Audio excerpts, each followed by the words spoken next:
teman-teman semuanya. Pada kesempatan kali ini, kami dari kelompok 8 akan menjelaskan tentang aktor politik non-pemerintah. Ada pepatah, tak kenal maka tak sayang. Jadi, biarkan saya memperkenalkan anggota kelompok kami.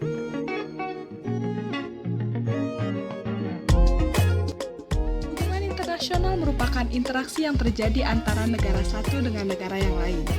Interaksi yang dilakukan bertujuan untuk mendapatkan timbal balik dan keuntungan antar negara terkait yang melakukan suatu interaksi hubungan internasional. Dalam melakukan interaksi tersebut, suatu negara tentu saja memiliki pelaku atau aktor yang bertugas dan berperan untuk menjalankan interaksi tersebut. Dalam kajian hubungan internasional HI tradisional, negara memegang peran sentral dalam memengaruhi dinamika politik internasional. Dalam melakukan kerjasama tersebut, pasti tidak hanya membutuhkan peran negara, tetapi juga membutuhkan peran dari aktor non-negara. Aktor non-negara bertugas untuk melengkapi dan membantu kinerja dari negara itu sendiri. Namun dewasa kini, peran aktor non-negara seperti perusahaan multinasional, non-government organization atau NGO, dan organisasi masyarakat sipil, hingga individu mulai menunjukkan signifikansi. Khususnya dapat dilihat dari makin intensifnya aktivitas aktor-aktor non-negara melewati batas hukum kedaulatan negara. Nah, sekarang kami akan membahas satu persatu mengenai aktor politik non-negara. Adalah perusahaan multinasional yang bergerak hampir di seluruh negara di dunia, meliputi Boeing, International Business Machine, dan sebagainya. Peranan Multinational Corporation atau MNCs atau Transnational Corporation atau TNCs sangat membantu dalam bidang perekonomian dunia. Usaha-usaha Multinational Corporation atau MNCs banyak berada di beberapa negara. Kerjasama dalam bidang ekonomi ini menguntungkan negara-negara bersangkutan untuk meningkatkan taraf perekonomian masyarakat internasional.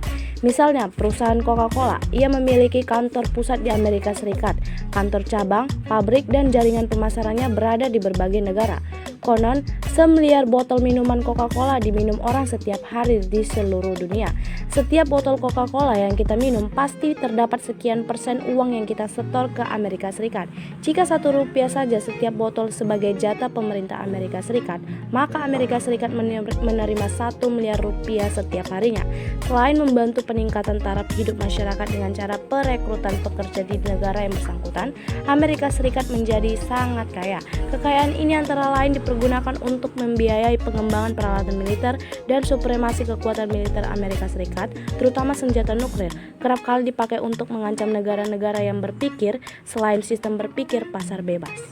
Yang kedua adalah organisasi pemerintahan internasional yang memiliki peranan sebagai wadah untuk mencapai keadilan, kemajuan ekonomi, serta membantu negara yang sedang mengalami konflik baik internal maupun eksternal tanpa melampaui kedaulatan yang ada pada negara itu sendiri. Organisasi non-pemerintah internasional atau International Non-Governmental Organizations adalah organisasi non-profit berskala internasional yang biasanya memperjuangkan nilai-nilai kemanusiaan dan lingkungan hidup. Transparansi internasional misalnya memperjuangkan aspirasi anti korupsi sehingga tercipta keadilan. Palang Merah Internasional bergerak di berbagai negara untuk menolong korban perang, bencana alam, dan penyakit endemik. Greenpeace memperjuangkan kelestarian lingkungan hidup sehingga bumi menjadi tempat yang nyaman bagi seluruh penghuninya. Contohnya seperti demo para aktivis Greenpeace di Indonesia mengenai penolakan pengerusakan hutan Semarang pada tanggal 16 Juni 2012. Kaitannya dalam hal ini, Greenpeace merupakan organisasi lingkungan di dunia yang berusaha melestarikan lingkungan.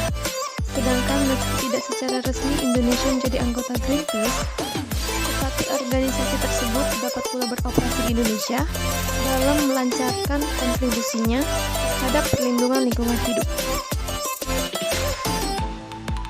Transnational Organized Crime atau TOC merupakan kejahatan internasional terorganisir, juga merupakan aktor dalam hubungan internasional karena pengaruhnya yang signifikan terhadap interaksi antar negara.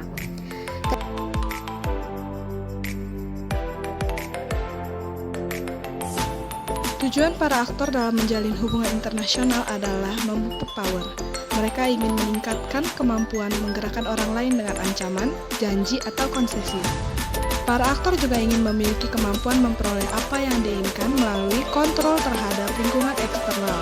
Pola interaksi internasional dapat berbentuk kerjasama, persaingan, atau konflik.